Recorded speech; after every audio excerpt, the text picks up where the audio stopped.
Mình làm món gì cô? Cái này là mình làm bằng gì hả cô? Dạ tỏi. Dạ để rải vào xăng mà cô. Con theo con học nghề à? Dạ, có Chừng nhiều luôn hả cô? Dạ. Mình lại phụ đây là mình nãy là tới tối.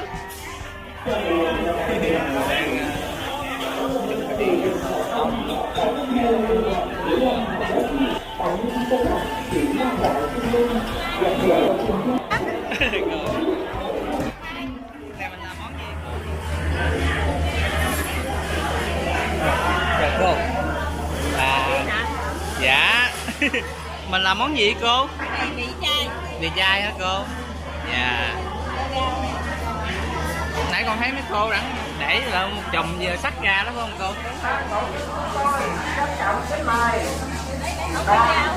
Cái này là mình làm bằng gì hết cô? Củ sắn hành chiên. Củ sắn hả cô? Chả. Củ sắn chả. Đậu hũ. Cái gì? Đậu hũ cái gì nè? Bún tàu. Cô cũng đúng. Dạ. Cũng nhiều vị vô quá hả cô? Dạ. Đậu phộng thính rồi đó. Dạ. Gia vị vô. Dạ. Cái cô đâu về với lại mình cô? Cô ở trong cái đường này, ở nhà. Ở nhà luôn. Dạ. Lại làm công quả. Dạ. Cái nào Để ông mình lợi phụ hết cô. Mấy cô lại làm công quả. Năm nào cô cũng đi hay sao cô? Cô năm nào cũng đi không? Dạ. Rồi con chúc cô nhiều sức khỏe cô. Rồi, em ở đâu? Dạ ở An Giang đó cô. Dạ. Em ở trên An Giang xuống phải không? Dạ. Ở An Giang lẽ thầy cũng lớn lắm á. Dạ con cũng có đi nữa. Dạ. Rồi cảm ơn cô. Cô làm sao quá.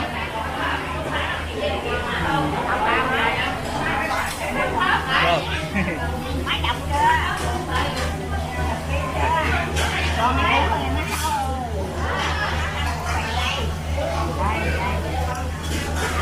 Dạ con chào cô.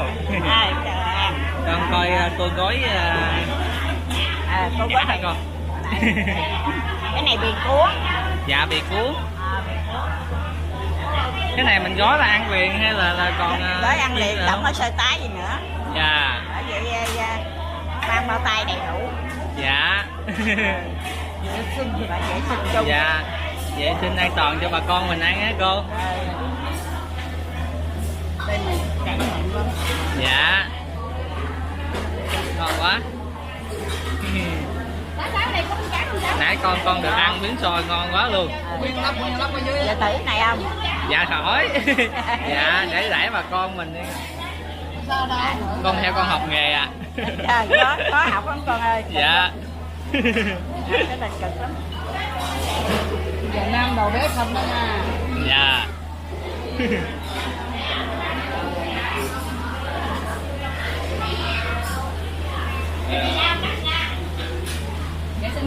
Nhìn đơn giản mà cũng công phu quá luôn á con. Dạ. Cái này bây giờ phải chiên nữa nè. Dạ. Rồi con cảm ơn nhiều ạ.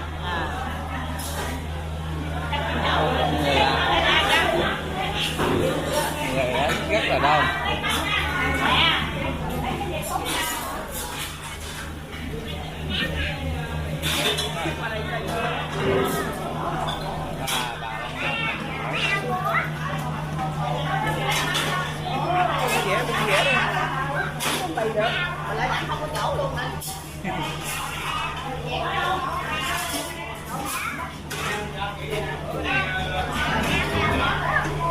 Quá chừng luôn.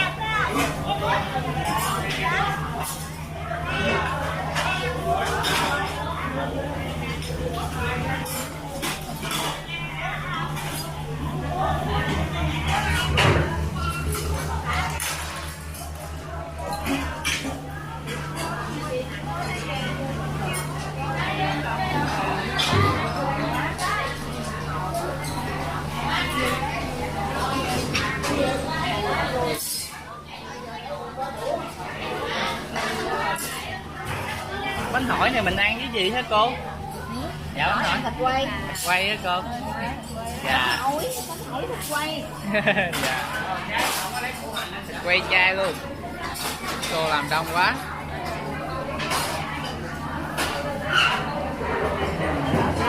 là rau, mọi người đang làm rau.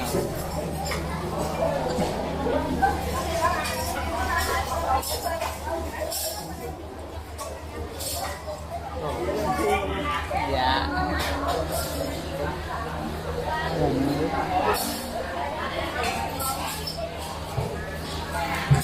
Mình chuẩn bị rau này cho món gì cô? Cái này chắc làm cù lao á. Cù lao hả cô? Rồi. Dạ. Quá chừng nhiều luôn hả cô? Đông dân mà. Dạ. Này là mình đãi là tới tối luôn hay sao cô? Tối tối luôn ghê. Dạ. Quá nhiều. Rồi con cảm ơn cô. Hôm nay mấy cô đang lột khoai tây. Chào cô. Khoai tây hả cô? À ngon quá. Khoai tây mình làm món gì cô? Không biết nấu là cô quay gì để không biết nữa. Dạ cô. Chắc thôi. Dạ. Mình lại phụ lễ của ông á cô.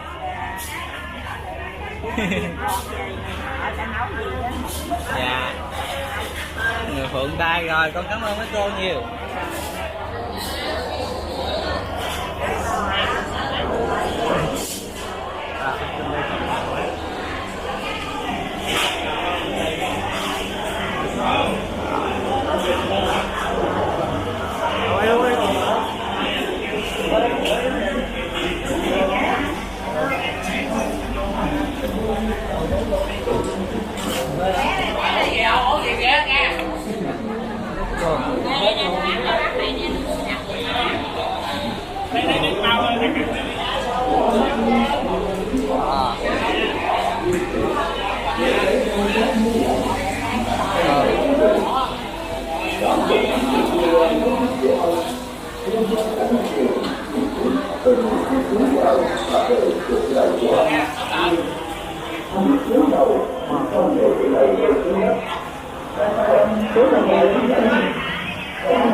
để tỏ lòng yêu quý người con anh hùng của dân tộc và khi những việc hiện đại hòa bình về chính là thời điểm dưới mặt trời anh tạo lên các anh cũng như là đình những việc thành phố Đà Nẵng ở các tỉnh như Long An, Trà Mai, Bình Định và một số tỉnh thành khác đều đã hình thành những chương trình. Trong tỉnh Trung Dương có hơn 10 đình thờ ông tại các nơi như Mỹ Long Hà Đất, Tại Ninh Tô Thành, Ba Trại Trung Lương, Lần Dầu Phú Quốc. Có gia đình còn lập bàn thờ riêng thờ ông tại nhà như thờ ông bà cha mẹ của mình, làm chỗ dựa tinh thần cho bản thân và gia đình. Tại thành phố Rạch Giá, Trung Dương, dùng những cái trực làm động để những đặc lớn. Gia đình Kim Anh, hai dân, hai bên cổng có hai ca cao của nhà thơ yêu nhất Trần Cảnh Đạt, ca ngợi chiến công chuyện mắt của những chương trình. Hóa là một lục tạo ông thiên địa, chiến hạt thiên gia, khắp chữ thật. Lễ hội truyền thống của người dân tộc những chương trình là lễ hội lớn nhất tại Kiên Giang. Lễ hội được tổ chức hàng năm từ xưa nay đã trở thành một nét sinh hoạt văn hóa đặc thù của tỉnh. Giờ đây, thu hút cả sự được đến tham quan của chuyến bày tỏ lòng tri ân ngưỡng mộ sự anh hùng của dân tộc.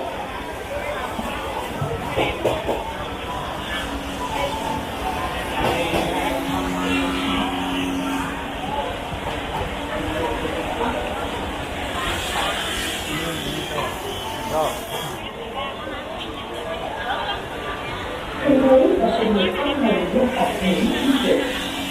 Những chiến dịch là những năng lực từ gọi là tổng thương. Năm 1988, ngày trước là điều từ Việt Nam đến Tây Nam, hay sự hạnh phúc truyền thống của Tây Nam. Ông nhớ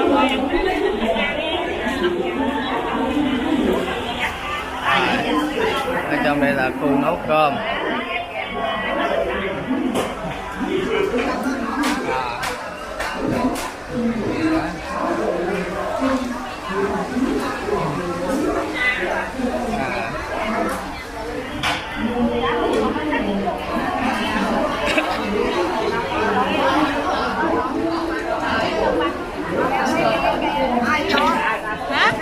Rồi. Này mình làm món gì cô? Đậu chiên hả cô? Món ruột. Dạ. Lai chim lên. Dạ. Đậu bếp chín là gì cô? Đậu bếp chín là gì cô?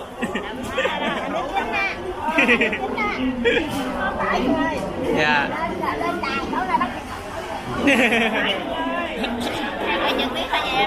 Dạ không, em quay rồi thôi, em thu lại à. Dạ. Cái trồng quá nhiều luôn.